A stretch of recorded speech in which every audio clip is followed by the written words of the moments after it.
ചൈനയിലെ പ്രധാന വ്യവസായിയായ Jack may ഒരിക്കൽ ഇങ്ങനെ പറയുകയുണ്ടായി, ഒരു കുരങ്ങൻ്റെ മുന്നിൽ ഒരു പഴവും കുറേ പണവും വെക്കുകയാണെങ്കിൽ സ്വാഭാവികമായിട്ടും ആ കുരങ്ങ് ആ പഴമായിരിക്കും തിരഞ്ഞെടുക്കുക.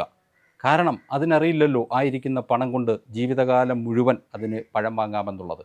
ഇതുപോലെയാണ് സാധാരണക്കാരായ ജനങ്ങളിലേക്ക് ഒരു ജോബും ഒരു ബിസിനസ്സും വെച്ച് നീട്ടിയാൽ 95% പേരും ആ ജോബായിരിക്കും സ്വീകരിക്കുക. 30 വർഷം കൊണ്ട് നിങ്ങൾ ജോലി ചെയ്താൽ സമ്പാദിക്കാവുന്ന തുക കേവലം 5 വർഷം കൊണ്ട് ബിസിനസ്സിൽ നിന്ന് നേടാമെന്നുള്ളത് പലരും അംഗീകരിക്കണമെന്നില്ല. അതുകൊണ്ട് തന്നെയാണ് ലോകത്തിലെ 95% പണവും 5% വരുന്ന ആൾക്കാരിൽ നിക്ഷിപ്തമായിട്ടുള്ളത്. ബാക്കി വരുന്ന 5% പണം മാത്രമാണ് 95% ജനങ്ങൾ, അതായത് നമ്മൾ ഉൾപ്പെടുന്ന ജനങ്ങളിലുള്ളത്.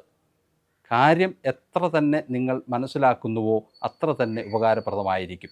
നിങ്ങൾക്ക് ഉപകാരപ്രദമാകുന്ന ഒരു കാര്യമായതുകൊണ്ടാണ് ഞാൻ നിങ്ങളിലേക്ക് ഇത് ഒന്ന് ഉണർത്തിച്ചത്.